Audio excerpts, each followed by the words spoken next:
आज मैं आपको बीए पार्ट फर्स्ट के होम साइंस प्रथम के एक टॉपिक वायु एवं संवातन के बारे में जानकारी दूंगी। जैसा कि आप लोग जानते ही हैं, वायु हमारे जीवन का परम आवश्यक तत्व है। वायु हमारे प्राणों का आधार है। प्राण जीवन आधार है। हम सांस लेते हैं तो वायु में विद्यमान परम उपयोगी तत्व ऑक्सीजन हमारे फेफड़ों में पीछे रक्त कोशिकाओं में चला प्रविष्ट हो जाता है और वो ऑक्सी हीमोग्लोबिन बना लेता है। हीमोग्लोबिन का अवशोषित होने के बाद में वो हमारे ऊतकों तक पहुंचता है रक्त के द्वारा, और फिर ऊतकों में हमारे उपापचयन के द्वारा उससे ऊर्जा प्राप्त की जाती है और कार्बन डाइऑक्साइड वो रिलीज हो जाता है और ऑक्सीकरण के द्वारा हम ऊर्जा प्राप्त करते हैं। ये प्रक्रिया हमारे शरीर में रिपीट होती रहती है, तो हमें प्राण वायु इसीलिए इसी को कहा जाता है। वायु में भिन्न भिन्न गैसों का तत्वों का मिश्रण होता है। रासायनिक यौगिक तत्व नहीं है, ये मुख्य गैसीय तत्व है। जैसे ऑक्सीजन, नाइट्रोजन, कार्बन डाइऑक्साइड।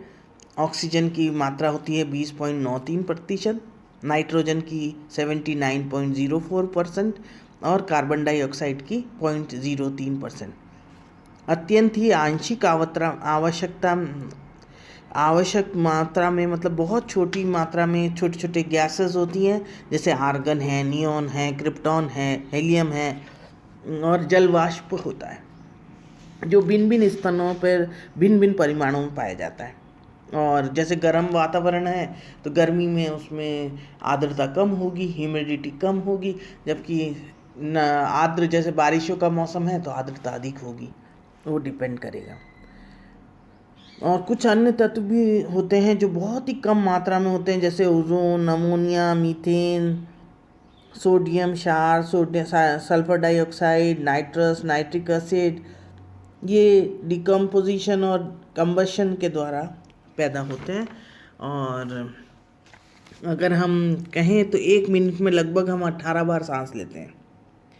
और प्रश्वसन और निश्वसन मतलब सांस लेना और सांस छोड़ना।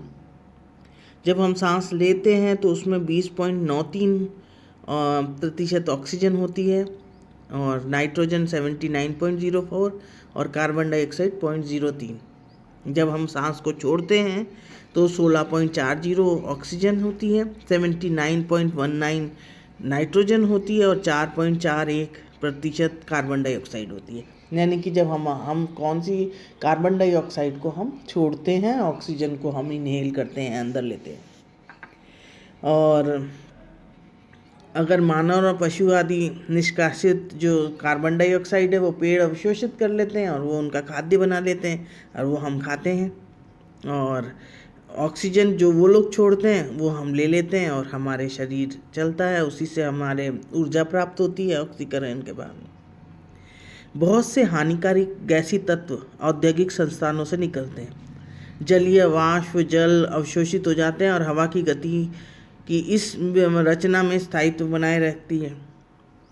जहाँ भी भीड़ भाड़ वाले इलाके होते हैं उसमें कमरों में ऑक्सीजन और की तो कमी होती है और कार्बन डाइऑक्साइड की अधिकता होती है। आर्द्रता में वृद्धि हो जाती है, ताप भी बढ़ेगा और निश्वास से फेंके गए जीवाणुओं की संख्या भी बढ़ेगी। त्वचा, मुंह, आंत, कपड़ों आदि में निकली दुर्गंध भी हवा में फैलेगी और किसी हद तक बेचैन करेगी।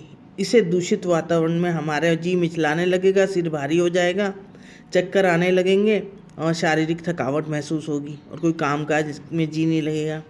ऐसे वातावरण में भूख की कमी, पाचन शक्ति की कमी, चयापचय के विकार, रक्तहीनता, श्वसन रोग, खांसी, जुकाम, इन्फ्लुएंजा, निमोनिया, शारीरिक क्षमता का ह्रास होगा और रोग उत्पादक जीवाणु के प्रहार से तपेदिक रोग होने की संभावना बढ़ जाएगी। ये स्पष्ट ही है कि जब हमारे सिंपल ये नहीं कह सकते कि हमारे ऑक्सीजन की अधिकता चाहिए और कार्बन डाइऑक्साइड की कमी चाहिए। अगर ऑक्सीजन की कमी भी हो जाए पर कार्बन डाइऑक्साइड की अधिकता भी हो, पर एक लिमिट तक, उसके अलावा अगर हमारी आर्द्रता बढ़ जाती है या तापमान बढ़ जाता है तो उससे हमें घुटन का एहसास होता है। मेन चीज़ यही है, ताप बढ़ेगा, आर्द्रता बढ़ेगी तो ताप भी बढ़ेगा और जो फेंके गई जो वायु है उसमें कार्बन डाइऑक्साइड अधिक होगी, तो उससे हमारे तकलीफ भी बढ़ेगी, हमें सांस लेने में प्रॉब्लम आएगी।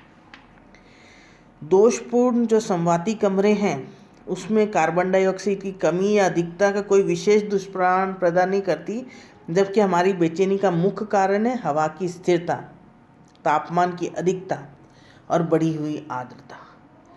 हवा जो है वो स्थिर हो जाती है, बढ़ी हुई आर्द्रता और तापमान बढ़ जाता है।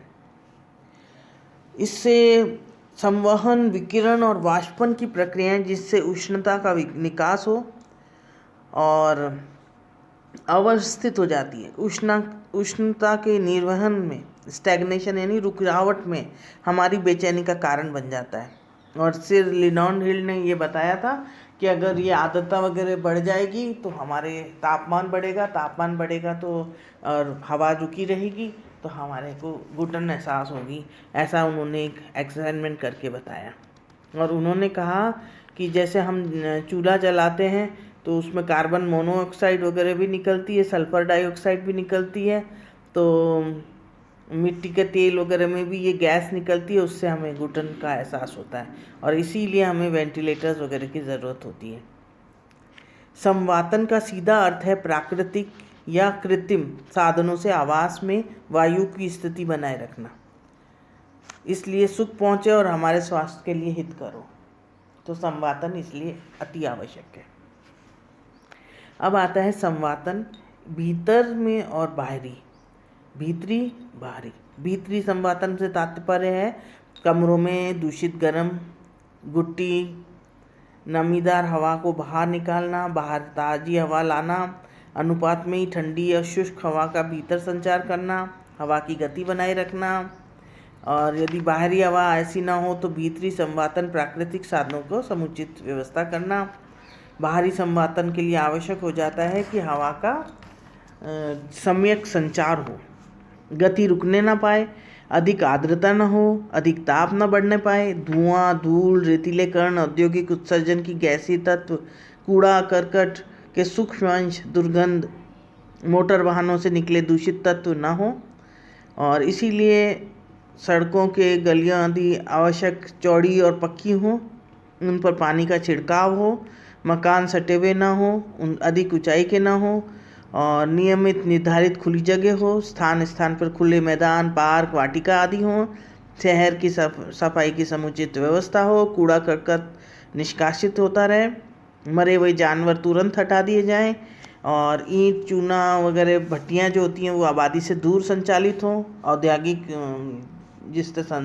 और वो हैं यूनिट्स वो भी बाहर होनी चाहिए और धुआं वगैरह फैलाने वाली चीज़ें दूर होनी चाहिए।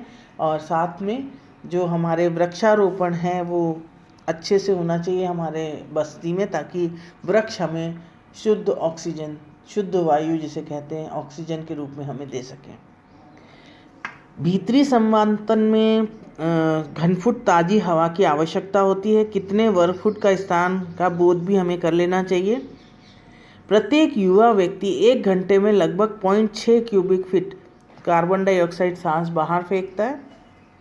जैसा कि उसमें स्वाभाविक है कि हवा में कार्बन डाइऑक्साइड की मात्रा 0.3 क्यूबिक फीट प्रति 100 क्यूबिक फीट के होती है। यदि हम उसमें कम या कम से परिमित मात्रा 0.2 क्यूबिक फीट प्रति 100 क्यूबिक फीट के निर्धारित करें तो 1 घन फुट में ये मात्रा 0.0002 क्यूबिक फीट होनी चाहिए, क्योंकि प्रति घंटा प्रति व्यक्ति 0.6 क्यूबिक फीट कार्बन डाइऑक्साइड हवा में फैलती है।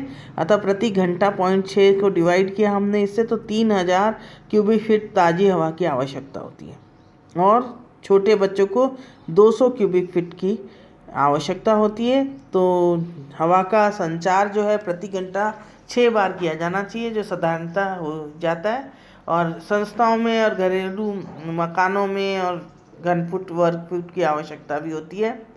तो हवा का हमें ध्यान में रखना चाहिए कि इतने घनफुट हवा हमारे संचारित होनी चाहिए। जहाँ ये इतनी हवा संचालित नहीं हो पाती है तो वो घुटन सा एहसास होता है। संवातन के जो साधन हैं स्वतः ही अंदर बाहर आ सके और नेचुरल साधन होते हैं विशेष काम करते हैं।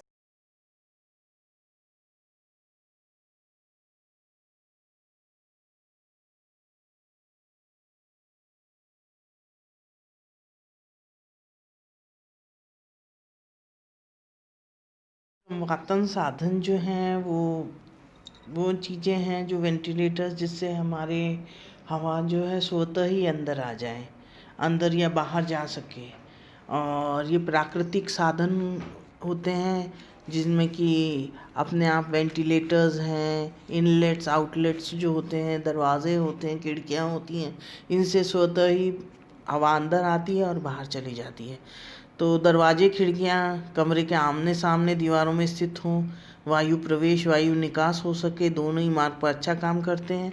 क्रॉस वेंटिलेशन कहते हैं, जिससे कि क्रॉस वेंटिलेशन अच्छा रहता है।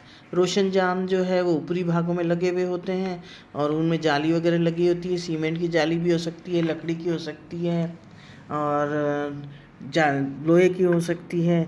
और इसमें खुलने वाला और बंद करने वाले सिस्टम भी होते हैं। और ये दरवाजे खिड़कियाँ रोशनदान कुल क्षेत्रफल के कम से कम छठा भाग होना चाहिए। एक्सक्यूज। वायु का जो प्रचलन रुका हुआ, ताप आर्द्रता अधिक हो, उपयुक्त प्राकृतिक साधनों के अंतर में बिजली आदि पंखों का भी उपयोग कर सकते हैं हम। और ठंडे प्रदेशों में खिड़की दरवाजे हम खुले नहीं रख सकते हैं, तो उसके लिए हमें विशेष व्यवस्था करनी होती है। ठंडी हवा हमारे शरीर पर सीधा आघात न करे, इसलिए प्रवेश मार्ग पर इस ढंग से बनाए जाते हैं कि हवा कमरे की सतह के ऊपर प्रवेश पाए और प्रवेश पाते ही काफ़ी फैल जाए। उसके बाद निम्न साधन काम में लाए जाते हैं, जैसे टॉबिन ट्यूब।